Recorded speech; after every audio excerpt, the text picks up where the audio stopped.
Electrons drift with speed vd. Drift velocity kotha koa hoise niki? Yes. In a conductor with potential difference v across its ends. Ta mane dhori lua etu eta conductor ase. Mon dangor ke dekhaisu. Conductor to তোমালোকে জানা যে আমি যেতিয়া যিকোনো এটা কন্ডাক্টৰক যেতিয়া আমি পটেনশিয়াল ডিফাৰেন্স দিউ with the help of a battery বা সেল তেতিয়া হলে আমি জানো যে হি কি কৰে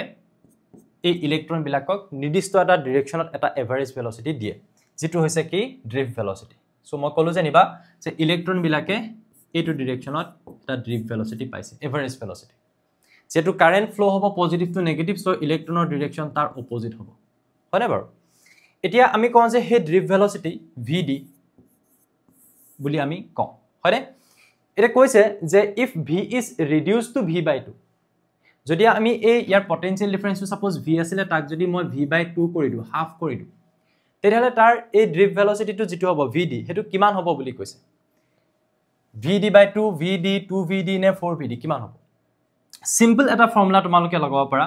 যে ইয়াত ফ্লো হোৱা current I is equals to n number of electron per unit volume ইয়াক কোৱা হয় electron density into E charge of one electron A cross sectional area A conductor to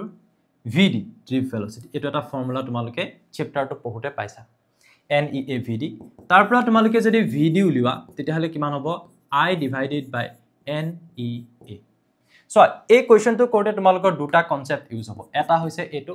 আৰু আনটো হৈছে ওহমছ ল যেটো হৈছে V is equals to IR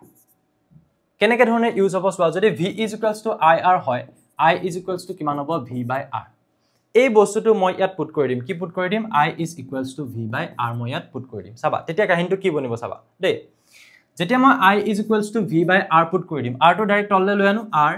N E A এতিয়া এই কন্ডাক্টৰটোত যেটো পটেনশিয়াল ডিফাৰেন্স আছে মানে V হেতু আমি V/2 কৰিম যেটো ৰেজিস্ট্যান্স আছে সেই ৰেজিস্ট্যান্সটোত কিবা চেঞ্জেস আহিব নেকি তুমি যদি ইয়াত পটেনশিয়াল ডিফাৰেন্সটো চেঞ্জ কৰা ইয়াত ৰেজিস্ট্যান্সটোত কিবা চেঞ্জ আহিব নেকি নাহে R টো কনস্ট্যান্ট হ'ব পার ইউনিট ভলিউমত কিমান নাম্বাৰস অফ ইলেক্ট্ৰন আছে নাম্বাৰ অফ ইলেক্ট্ৰনস কিমান আছে হেতু কনস্ট্যান্ট হ'ব এটা ইলেক্ট্ৰনৰ চাৰ্জ হেতু কনস্ট্যান্ট হ'ব আৰু ইয়াৰ যেটো ক্ৰস সেকশনাল এৰিয়া হেতু কনস্ট্যান্টে হ'ব মানে সো চাবলৈ গলে এই গুটেই বস্তুটোৱে ইয়াত কি হৈ আছে কনস্ট্যান্ট হৈ আছে তুমি হয়নে নহয় সোৱা তেতিয়ালে মই ইয়াৰ পৰা এটা বস্তু ক'ব পাৰো নেকি কোড লিখো ইয়াতে লিখো ইয়াৰ পৰা মই এটা বস্তু কি ক'ব পাৰো যে vd is equals to 1/r into n into e into a আৰু এক্সট্ৰা কে মই v টো লিখি দিব পাৰিলো পটেনশিয়াল ডিফাৰেন্স এই গুটেই বস্তুটো যদি এটা মই কনস্ট্যান্ট হিচাপে লৈ লও তোমালোকে জানা যে ডাইৰেক্টলি প্ৰপৰশনাল টু কি হৈ যাব v বিকজ তোমালোকে জানা যে যেতিয়া প্ৰপৰশনাল সাইন থাকে ইয়াক আতৰালে এটা কনস্ট্যান্ট আহে কনস্ট্যান্ট টু আতৰালে ইকুৱেল সাইন টু আতৰি প্ৰপৰশনাল সাইন আহিব সো ইয়াৰ অৰ্থটো এটোৱে হল ন